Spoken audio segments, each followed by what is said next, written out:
Pembalap Ducati Lenovo Team, Marc Marquez mengawali musim ini dengan sangat baik. Ia menunjukkan adaptasi yang cepat terhadap motor barunya dengan mendominasi sejak putaran awal tahun. Namun beberapa kesalahan di Austin dan Jerez memaksanya untuk bersikap lebih tenang dan tidak meremehkan dua rival utamanya dalam perebutan gelar Alex Marquez dan Francisco Bagnaia. Marc Marquez juga angkat bicara tentang kontroversi antara Jorge Martin dan Aprilia. Setelah GP Prancis, sebuah laporan motorsport menyatakan bahwa juara dunia bertahan Jorge Martin ingin meninggalkan tim Aprilia pada akhir tahun. Martin dilaporkan ingin menggunakan klausul performa dalam kontraknya yang berkaitan dengan daya saing Aprilia pada MotoGP Prancis. Marc Marquez membandingkan situasi antara Martin dan Aprilia dengan kepergiannya dari Honda. Marquez mengakhiri kontraknya di HRC setahun lebih awal untuk bergabung dengan Gresini Racing pada 2024 sebelum bergabung dengan tim pabrikan Ducati untuk MotoGP musim ini. Masalahnya adalah saya ingin menunggu Martin dan timnya untuk membicarakannya karena sampai mereka melakukannya kita tidak tahu apakah itu nyata atau tidak. Adalah hal yang wajar bagi Aprilia untuk berbicara karena mereka ada di sini dan mereka akan berbicara dan mengajukan banyak pertanyaan. Jadi mari kita lihat, kita akan menunggu karena saya menghormati mereka dan kita akan menunggu Martin dan timnya.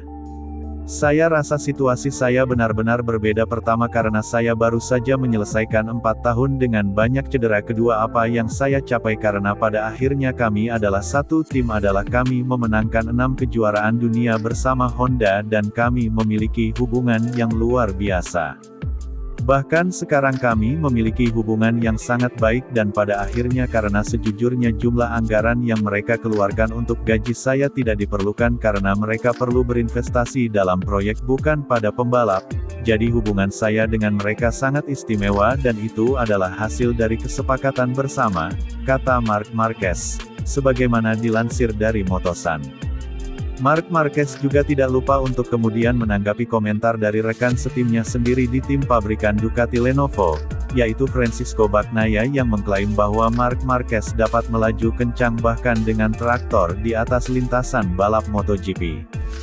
Di lain sisi Marc Marquez sendiri adalah favorit dalam perebutan gelar juara dunia MotoGP 2025 dan kini menempati posisi teratas di klasemen sementara pembalap, The Baby Alien tetap tenang dan tidak menganggap dirinya sebagai satu-satunya saingannya dalam perebutan gelar juara. Pada akhirnya saya memilih Ducati karena saya membutuhkan Ducati untuk melaju kencang, jadi saya juga tidak mampu melaju kencang dengan segala hal. Tetapi memang benar bahwa saya selalu memiliki kemampuan untuk beradaptasi dengan situasi baik dengan satu pengaturan atau lainnya dan mendapatkan waktu dengan cara yang lebih nyaman atau tidak nyaman. Tetapi pengalaman juga sedikit membantu saya menemukan cara yang tepat untuk mempertahankan kecepatan saya pada hari Minggu yang merupakan hal yang paling penting. Saat ini saya beradaptasi dengan baik tetapi Pecco cepat atau lambat akan menjadi sangat cepat karena dia tidak terlalu jauh di belakang seperti yang terlihat. Dia tidak tertinggal jauh seperti yang ditunjukkan hasil karena saya memiliki telemetrinya dan dia mengambil banyak tikungan lebih cepat dari saya, jadi dia akan berada di sana akhir pekan ini atau berikutnya. Saya tidak melihatnya seperti itu terutama karena kita akan melihatnya di sini juga. Ini adalah salah satu dari ajang itu, salah satu sirkuit seperti Qatar di mana Pecco dan Alex secara historis sangat cepat. Namun kami akan mencoba melakukan pekerjaan kami dan berusaha untuk tidak membuat kesalahan dan itu akan menjadi hal yang paling penting karena ini sudah ketiga kalinya saya berhasil mendapatkan sedikit keuntungan dalam kejuaraan. Berusaha untuk tidak menyia-nyiakannya pada hari Minggu tetapi lebih kepada mampu memperpanjangnya sedikit lebih lama, tutup Marc Marquez.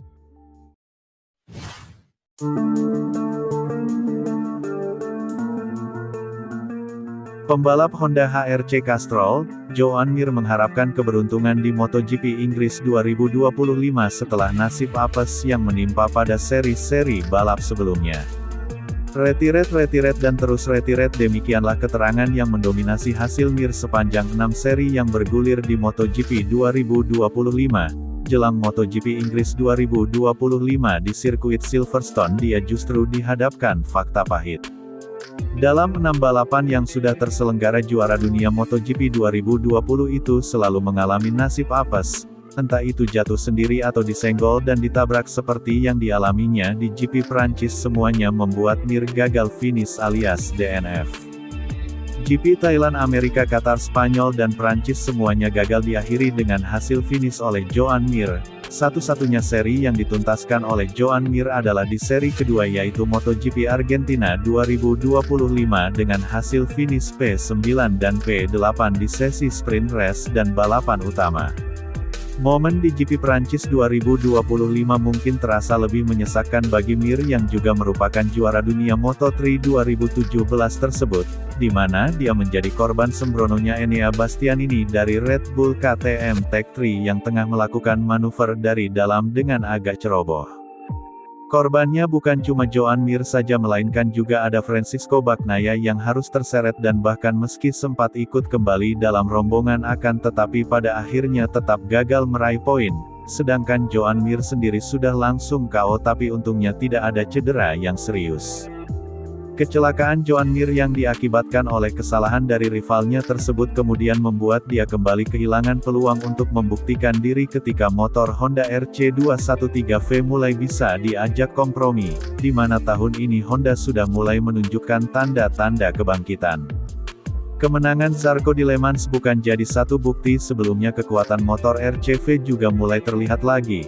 Mir tidak mau berharap tinggi-tinggi di Silverstone kali ini, dia hanya ingin bisa mendapatkan keberuntungan agar mampu menuntaskan balapan dengan semaksimal mungkin tanpa ada gangguan. Kami melakukan sejumlah medical check-up dan semuanya terlihat baik-baik saja meski memang ada beberapa luka di ujung jari tetapi saya masih bisa latihan menyiapkan segala sesuatunya dengan cukup normal. Saya dibantu fisioterapis untuk bagian leher dan ada progres yang baik di area sana di mana rencana dan kondisi untuk akhir pekan balapan tidak berubah. Kami telah menunjukkannya di Le Mans bahwa kami cepat dan hanya butuh sedikit faktor keberuntungan untuk bisa lolos langsung di Q2 untuk menghindari segala sesuatu yang apes di putaran pembuka. Jadi mari kita lihat saja nanti, kata Joan Mir, sebagaimana dilansir dari Speedweek.